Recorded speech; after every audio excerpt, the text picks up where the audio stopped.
falar sobre não é apologia. Se você me perguntar assim, Amanda, e não é o caso aqui, como foi o seu uso de esteroide anabolizante? E eu falo isso em todas as minhas palestras. Eu não tenho um ponto negativo para te contar. Eu não vou mentir. Aí se eu chego num lugar e falo que usei isso, e eu só tive coisas positivas, isso não é apologia, isso é um relato de caso. Isso é o meu relato. Agora, uma observação que eu preciso fazer isso foi uma resposta individual da Amanda Costa, porque eu também conheço pessoas que com doses muito menores tiveram casos graves, que vão desde o quadro acneico, que precisou de meses, a problemas renais, a uma alopécia severa que não reverteu. Então, isso existe, tá? Então, não é apologia. A gente está aqui relatando. E um outro ponto. Quem prescreve hormônio é médico. É médico. Agora, eu jamais serei privada de tirar dúvida. É isso. Se você me perguntar assim, Manda, que hormônio é bom pra mim? Eu vou dizer pra você, não sei, porque eu não tenho visão de raio-x, eu não te conheço por dentro. Eu não sei como essa molécula vai interagir com você. Isso é um ponto. Agora, se você me perguntar assim, Manda, esse hormônio, como é que ele atua, ele é bom pra quê? Aí eu sei dizer. Por quê? Porque eu estudo essas substâncias há anos.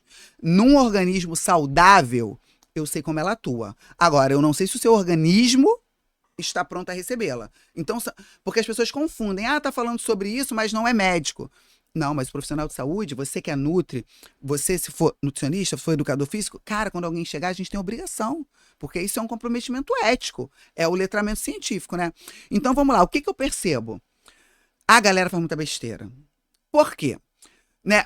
Claro que eu tô falando assim, a gente tem os anabolizantes como substâncias medicamentosas para uso clínico, né? Isso a gente já sabe, mas a gente tem o uso estético. O uso estético, que a gente sabe que no Brasil é proibido, mas ele é feito. Isso é um fato. A literatura tá aí, a literatura mostra. Em cada academia, a gente tem trocentas pessoas utilizando anabolizante escondido. Você faz um estudo dentro da escola pública, você vai detectar o uso de esteroide anabolizante entre os alunos de ensino médio. Sem a menor... fica à vontade. Sem a menor informação. Então, o que a gente percebe, né? É caneta? É caneta. Não, eu já parei, desculpa. É nada. Eu quero notar uma pergunta. Não, fica à vontade. Você tá falando pra professor, a gente tem formalidade, não é igual conselho de classe. É caneta, diretora. Não, fica tranquila. Então, assim, quando a gente pensa nisso, a galera usa muito errado. E usa errado por quê? Porque para a grande maioria da população, hoje é fácil falar, né? Anabolizante é remédio. Mas a galera nem entende isso. Para a maioria da população, estou falando a maioria, anabolizante é produto estético. É um produto para ganho de massa. É isso que a galera pensa. Então, se eu penso que é um produto para ganho de massa,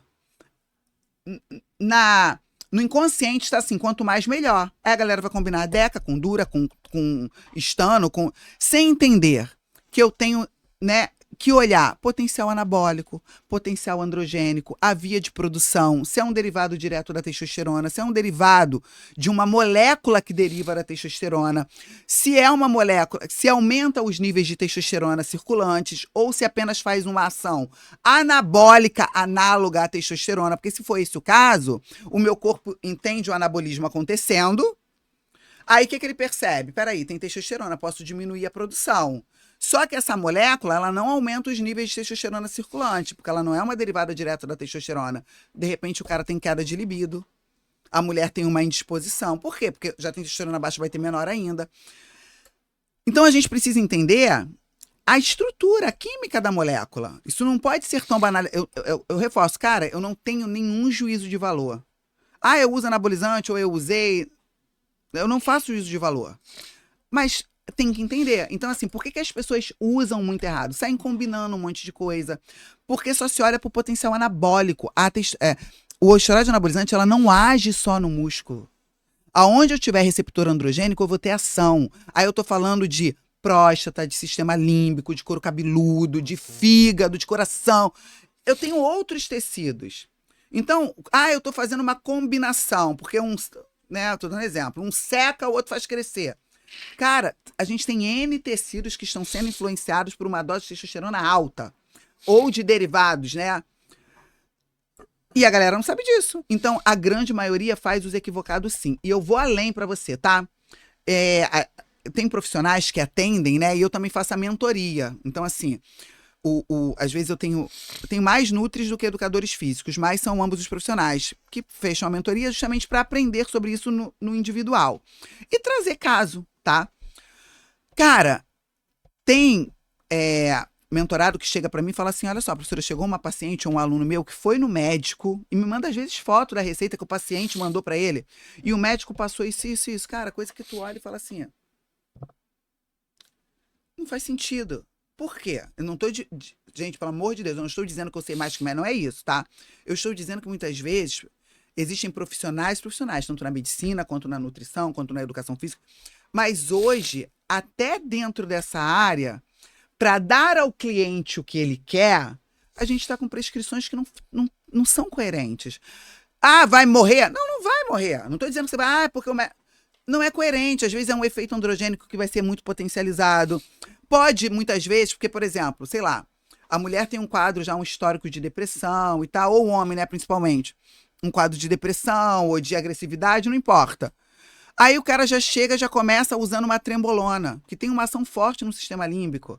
Ou então o cara, de repente, vai usar uma substância como a Deca, e muitas vezes não conjuga, não se atenta aos níveis de testosterona circulante, pode ter um relato de baixa de libido ou uma estano. Ou às vezes você vê um cara que está querendo ganhar muito peso, aí pega uma oxandrolona para usar, que não tem um potencial anabólico tão alto, e na cabeça do indivíduo, se ele usar 90, 100, 120 miligramas, ele vai ter mais potência, porque a namorada dele usa 10.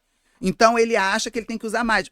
Não tem potência anabólica ali para esse resultado. Mas, vou dar um exemplo, é um alquilado. De repente vai gerar uma reação inflamatória no teu fígado, porque ele não vai ter potência anabólica, mas os efeitos colaterais, eles estão relacionados à dose. Aí o negócio que a mulher está usando 10, o cara está usando 90, está usando 100. Por quê? Porque aí eu tenho que aumentar a dose, porque isso aqui é anabolizante, mas o cara é um homem. Um cara que às vezes está com 100 quilos, que é um resultado muito maior. Ali não tem potência anabólica para isso, mas ele não entende. Porque a gente às vezes relaciona muito a dose.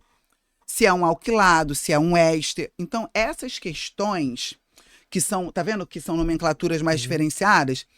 Essas questões, elas não têm que estar num videozinho de meu relato com oxandrolona, mas elas estão. Essas questões, elas têm que estar nos congressos, como a Stephanie fez muito sabiamente, eu me sinto muito honrada. Ela tem que estar na fala do profissional, para você, se de repente chega no teu contato, pô, professor, eu quero entender melhor isso aqui, meu paciente está usando isso. Como é que eu posso orientar? Porque, de repente, não vai nem influenciar na tua dieta.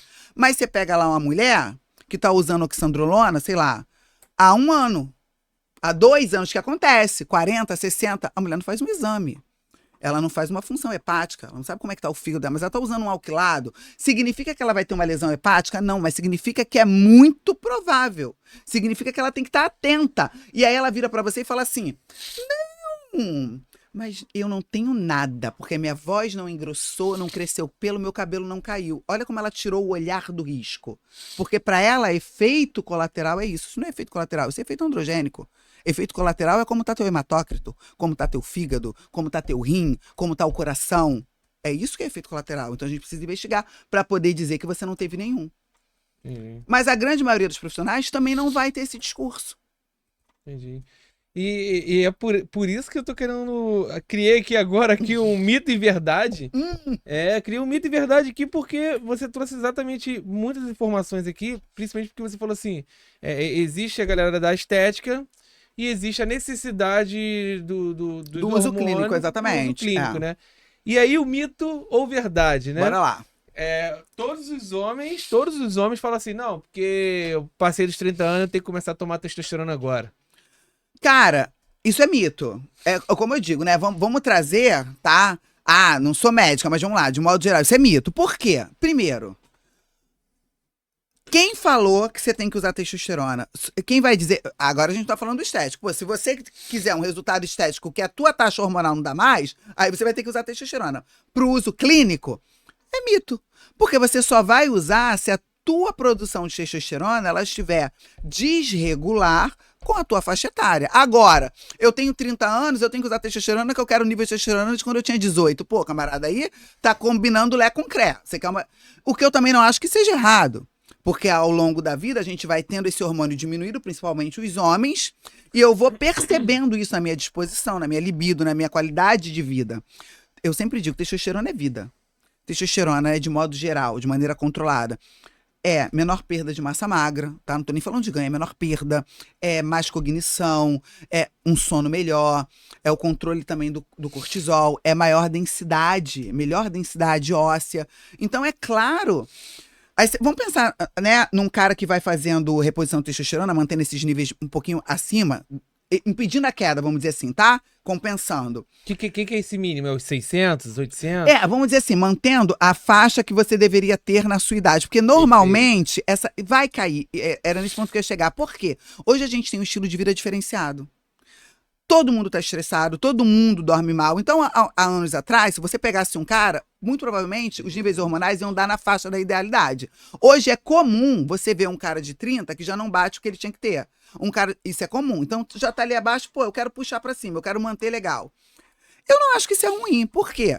Pensa num idoso que perdeu menos massa, tem o osso mais forte e acumulou menos gordura. Esse cara vai viver melhor, concorda? Claro. Ele vai ter mais funcionalidade, certo?